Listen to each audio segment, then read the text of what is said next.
50 మంది నిరాటంకంగా 3 షిఫ్ట్లు కూర్చొని రోజుకు 30,000 మద్యం బాటిళ్ళు ఈరోజు తయారు చేస్తున్నారు.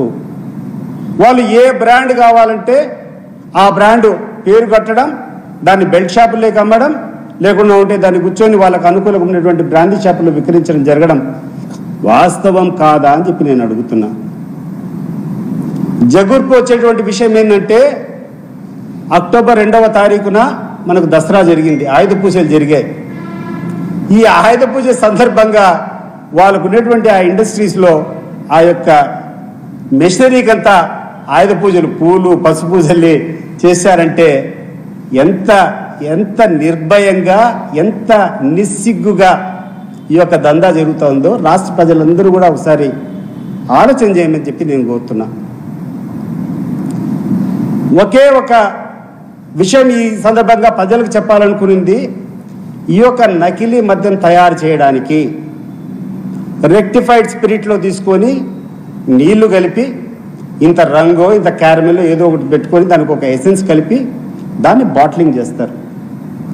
దీనికి అయ్యేటువంటి ఖర్చు 8 రూపాయల నుంచి 9 రూపాయలు అవుతుంది. ఒక్కొక్క క్వార్టర్ బాటిల్ తయారు చేయాలంటే అయ్యేటువంటి ఖర్చు 8 రూపాయల నుంచి 9 రూపాయలు. మీరు విక్రయిస్తున్నది మీ బెల్ట్ షాపుల్లో, ఆ బెల్ట్ షాపుల్లో అమ్మేటువంటి వ్యక్తులకు మీరు దీన్ని 110 రూపాయలకు విక్రయిస్తే వాడు 130 రూపాయలకు విక్రయిస్తున్నారు. అంటే ఒక్కొక్క బాటిల్ మీద మీకు వచ్చేటువంటి ఆదాయం 100 రూపాయలు. ఒక్క మొలకల చెరువులో బయటపడినటువంటి ఈ యొక్క ఇండస్ట్రీలో దాని యొక్క సామర్థ్యం 30,000 బాటిల్ తయారీ రోజుకు.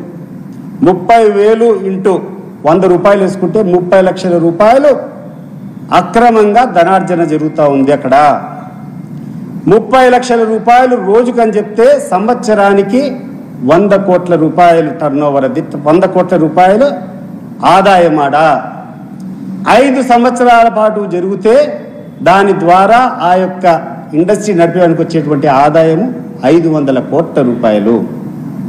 ఒక మొలకల చెరువులో అనేటువంటి గ్రామంలో ఒకటి బయటపడింది.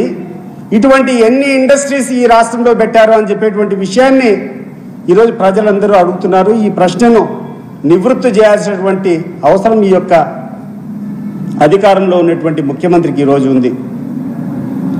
అన్నిటికంటే దౌర్భాగ్యమైనటువంటి విషయం ఏంటంటే జగన్మోహన్ రెడ్డి అధికారంలో ఉన్న రోజులు ఇష్టానుసారం రాసుకున్నారు ఒక సెక్షన్ ఆఫ్ ది మీడియా.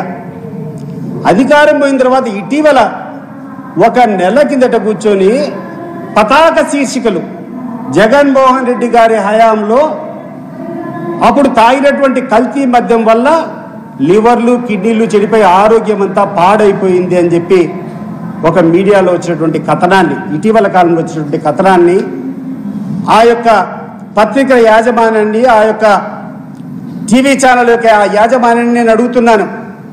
ఈరోజు మొలకల చెరువులో ఇంత పెద్ద ఇండస్ట్రీ ఈరోజు బయటపడిందే, నీ పేపర్లో ఈరోజు రాసేదానికి నీకు లేదా, నీకు సత్తా లేదా? ఈరోజు ఇంత పెద్ద ఎత్తున నకిలీ మద్యం కూర్చొని ప్రజల ఆరోగ్యానికి దెబ్బతీసేది, రాష్ట్ర ప్రభుత్వాన్ని ఆదాయానికి గండి కొట్టేటువంటి విషయం ఈరోజు ఇంత పెద్ద ఎత్తున బయటపడితే మీ పేపర్లలో కానీ మీ కథ కానీ దీన్ని హషప్ చేసేటువంటి అవసరం, దాని పరిస్థితి వచ్చిందంటే దీనికి కారణం ఏంది? రాను రాను ఇది బలపడతా ఉంది మాకు. ఇది పెద్దలు చేసేటువంటి దందా కాకుండా ఉంటే ఈ యొక్క మీడియాలో ఒకవేళ అది ఎక్సైజ్ డిపార్ట్మెంట్లో బయటపడితే అది చాలా పెద్ద కుంభకోణం. ఒక 500 కోట్ల రూపాయలు అక్రమంగా ఈ రాష్ట్రానికి రావాల్సినటువంటి ఆదాయాన్ని గండికొట్టి అక్రమంగా సంపాదించినటువంటి విషయం బయటపడితే మీ పత్రికల్లో ఎందుకు రాయలేదు అని చెప్పి నేను అడుగుతున్నా. చిన్న చిన్న విషయాలు రాస్తారు, లేనిపోని అబద్ధాలన్నీ అటంకించు రాస్తారు. ఈరోజు ఆ పత్రికలకు నేను అడుగుతున్నా, ఈరోజు ప్రజలకు అందరికీ కూడా చెప్తున్నాను, మద్యం పాలసీ సంబంధించి జగన్మోహన్ రెడ్డి గారు క్లియర్గా ఒకటే చెప్పారు. మద్యం అనేది ఒక పెద్ద మహమ్మారి, దాని బానిసన పడితే జీవితాలంతా కూడా ఇబ్బందికరంగా మారుతాయి. కాబట్టి ప్రజలకు అందుబాటులో ఉండకూడదని చెప్పి వాటి రేటు పెంచినటువంటి విషయం వాస్తవమే. రేట్లు పెంచినప్పుడు కూడా మద్యం ఎక్కడంటే అక్కడ విక్రయించడానికి వీలు లేదు. మద్యాన్ని ఎట్లంటే అట్లా కూర్చొని వేరే వాళ్ళ యొక్క లిక్కర్ మాఫియా చేతులకు పోకూడదని చెప్పి ఆ రోజు జగన్మోహన్ రెడ్డి గారు తీసుకున్నటువంటి చర్యల వల్ల ఒక డిస్టిలరీలో ఒక మద్యం తయారైతే ఏపీబీసీఎల్ ఆంధ్రప్రదేశ్ బ్రీవరేజెస్ కార్పొరేషన్ లిమిటెడ్ అనేటువంటి ఒక సంస్థ దాన్ని ఆ యొక్క డిస్టిలరీ నుంచి కొనుగోలు చేస్తుంది. డిస్టిలరీలో దానికి కావాల్సినటువంటి ఎక్సైజ్ సుంకాలు కానీ సేల్స్ ట్యాక్స్ కానీ అవన్నీ కట్టిన తర్వాత ఏపీబీసీఎల్కి వస్తుంది.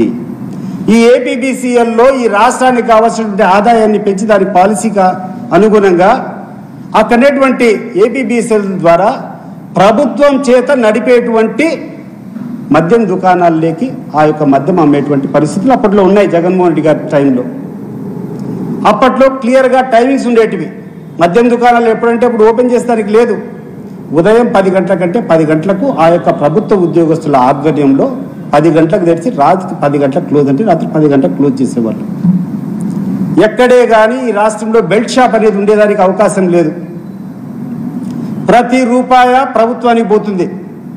ఎంత లాభం వచ్చినా దాని మీద ఎంత ట్యాక్స్ చేసినా కూడా అదంతా కూడా ప్రతి రూపాయి ప్రభుత్వ ఖజానాకు పోయేటువంటి పరిస్థితులు ఆ రోజుల్లో ఉన్నాయి.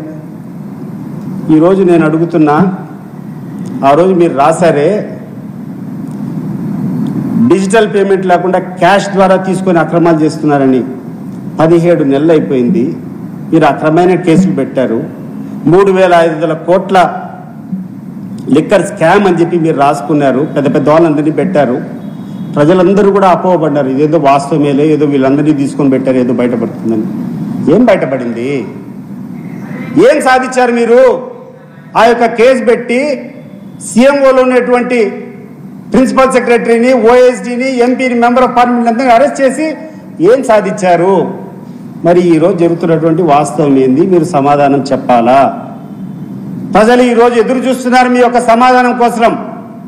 ఇంత పెద్ద ఇండస్ట్రీ వస్తే, ఇంత పెద్ద ఇండస్ట్రీ కూర్చొని విచ్చలవిడిగా ఈ యొక్క మద్యాన్ని అక్రమంగా తయారు చేయడము, ప్రభుత్వానికి 1 రూపాయి కూడా ఆదాయం కట్టకుండా, ఒక సేల్స్ ట్యాక్స్ 1 రూపాయి లేదు, ఎక్సైజ్ డ్యూటీ 1 రూపాయి లేదు, డైరెక్ట్గా మీ జేబుల్లోకి పోయేటువంటి పరిస్థితులు లేవా?